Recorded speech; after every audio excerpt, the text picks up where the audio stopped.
Sometimes, a single smile from the past can return to you with such quiet force that it stops your breath, arriving not as a memory, but as something alive, something warm, something you thought life had washed away decades ago.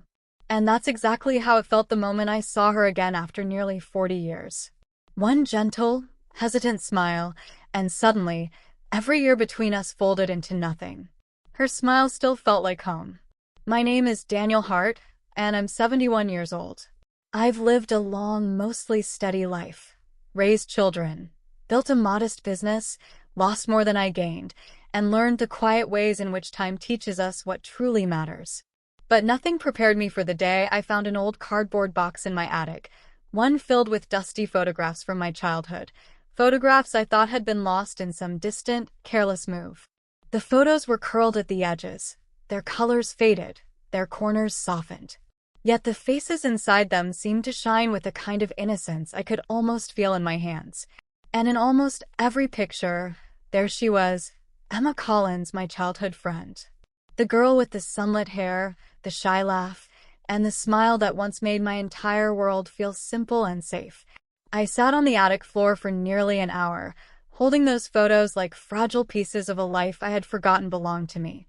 In one picture, we stood by the creek behind my childhood home, barefoot, her hand on my shoulder, both of us grinning like fools at nothing in particular. In another, she was sitting on the old swing tied to the oak tree, looking over her shoulder at me with a smile that I had never been able to describe, even back then.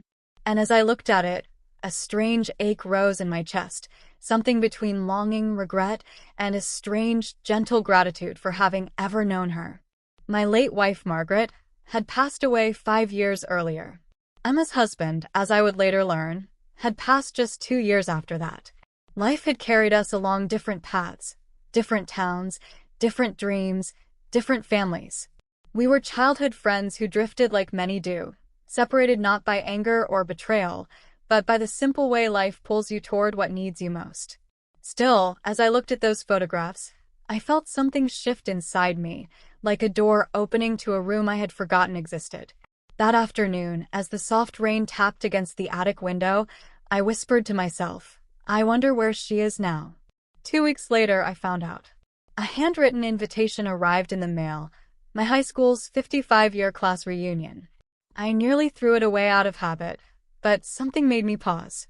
Something made me turn the card over again and again between my fingers. It felt like a sign, quiet but persistent. And before I could talk myself out of it, I circled the date on my kitchen calendar. I drove to the reunion hall on a slow, golden evening that felt like a memory itself. The town hadn't changed much. The same narrow streets, the same maple trees whispering over the sidewalks, the same tiny bakery with a sign that still leaned slightly to the left. The air smelled like late summer, and the sound of crickets rose from the nearby field. Inside the hall, I saw faces I barely recognized at first. Faces marked by laugh lines, silver hair, softer voices. Some people waved, others hugged, others looked at name tags before smiling in recognition. There was something strangely comforting about seeing how time had touched us all, gently and equally. Then across the room I saw her. She stood by the old piano, her hands clasped loosely, her hair silver and soft around her face. She was dressed simply, in a pale blue dress that made her look almost like a memory stepping quietly into reality. And then she turned and saw me. Her eyes widened first, then softened. And then came that smile. My breath caught. 40 years vanished. Daniel. Her voice trembled just enough to feel real. Emma. I stepped toward her, my heart doing something it had no business doing at my age. My God, it's really you. She laughed softly, the same laugh I remembered from the creekside summers. You look exactly the same, she teased, though both of us knew better. And you, I replied, still have that smile. Her eyes glistened a bit, and for a moment neither of us spoke. The hall seemed to fade around us. The music, the chatter, the clinking glasses. It felt like the world was gently stepping aside to let two old friends find each other again. We talked that night for nearly 3 hours. About childhood. About life. About marriages, children, losses, hopes, disappointments, and the quiet ways grief changes you. She told me about her husband, how kind he had been, how much she missed him. I told her about Margaret, how caring she was until the end. Both of us spoke with the softness of people who understood the strange loneliness that comes after losing someone who shaped your entire adult life. At one point, as a slow song began to play, a song from our youth, Emma glanced at the dance floor. "Do you still dance?" she asked. "Only if someone forgives my terrible rhythm," I said. She smiled again, and that was all I needed. We danced slowly, carefully, like two people holding on to something precious and long lost. The world felt quiet. Her cheek against my shoulder felt familiar. Her hand in mine felt like something that had been waiting to return. After the reunion, we walked outside together. The night air was cool and smelled of rain-soaked leaves.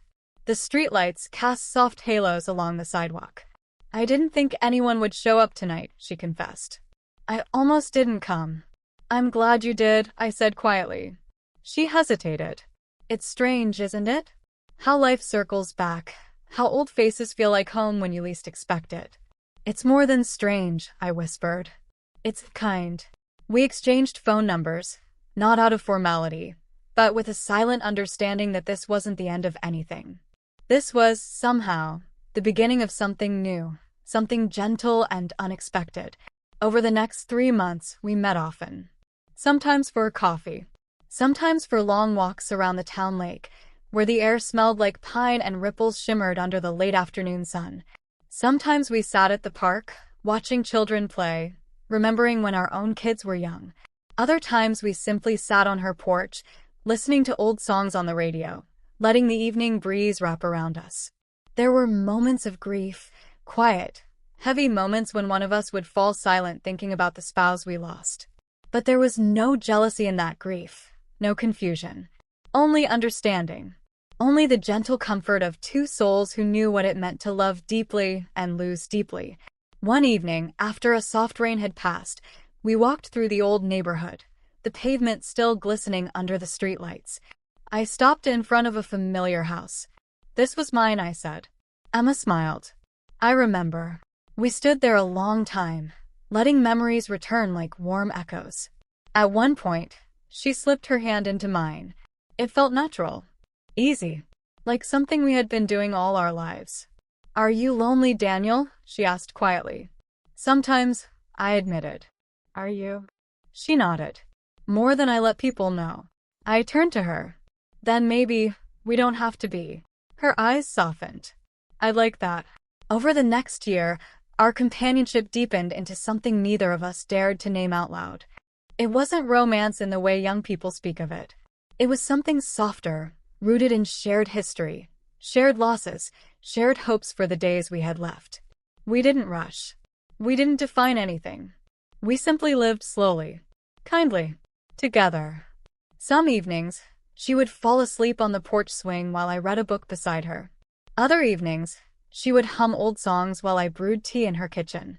On some mornings, we walked along the river trail, watching the sunrise paint the world in quiet gold. And on certain nights, we sat under the stars, speaking of nothing at all. There was no drama, no grand declarations, just the gentle unfolding of two lonely hearts learning that life still had sweetness left to offer. One late autumn afternoon, when leaves drifted around us in orange and gold, she told me something that made my heart ache. "I thought my story was finished," she whispered. "I thought whatever life had to give was already behind me." I took her hand. "Maybe we're in the last chapter," I said softly. "But maybe it's the chapter that finally makes the whole story beautiful." She leaned her head on my shoulder, and in that moment, I felt something I hadn't felt in years: peace. Not excitement, not passion, just peace. A quiet knowing that I was exactly where life meant for me to be. We grew older together in the way two people do when time is short but moments are precious. Every smile she gave me felt like a small miracle. Every touch of her hand felt like something rare and fragile. Every day with her felt like a gentle reminder that even late love is still love, still healing, still beautiful, still worth choosing. One winter, she fell ill, not severely, but enough to slow her down. I stayed by her side, helping her cook, helping her walk, sometimes just keeping her company while she rested. She would often whisper, "Thank you for being here." And I would answer, "I've waited a long time to be here." In the spring, when she recovered, she surprised me by saying, "Daniel, my smile still feels like yours." I chuckled. It always has. But inside, I felt something shift, a deep, quiet gratitude for being given this unexpected chapter with her. Years passed like that, slowly, gently. And though both of us knew life was nearing its twilight, we never spoke of endings. We spoke only of days, of moments, of memories. One breezy evening, as the sun dipped low, she sat beside me on the porch swing, the same porch swing she once sat on decades ago as a girl. She took my hand, her skin warm against mine. "If this is the last part of my story," she whispered, "I'm glad it's with you." I kissed her forehead. "Me too." She smiled, soft, glowing, familiar. The same smile I had seen in faded photographs. The same smile that greeted me across a noisy reunion hall. The same smile that still felt like home after 40 long years. Time eventually took her from me, but gently, kindly, the way it does when someone leaves knowing they were loved. And though I grieved, the grief was softer this time, wrapped in gratitude rather than loneliness. Now, as an old man sitting on the same porch where she once leaned into my shoulder, I hold those memories close. The photographs, the walks, the rain-soaked evenings, the conversations that flowed like warm streams. And above all, her smile, the smile that returned to me after nearly a lifetime, carrying with it every piece of the boy I once was and the man I eventually became. If there's one thing life has taught me, it's this: love doesn't always come when we expect it. Sometimes it waits. Sometimes it circles back in the quietest ways. Sometimes it arrives not in youth, but in the autumn of our lives, gentler, wiser, more tender. And sometimes, a single smile is enough to remind you that the heart never truly forgets what once felt like home. And so, if you're listening to this, whoever you are, wherever you are in your own story, remember this one simple truth. Time may take many things from us, but it never steals the chance for a second beginning. Not as long as we're willing to open the door when the past comes quietly knocking. Because sometimes, after 40 years or more, the smile that once changed your life returns. Still warm, still familiar, still home. And all you have to do is smile back.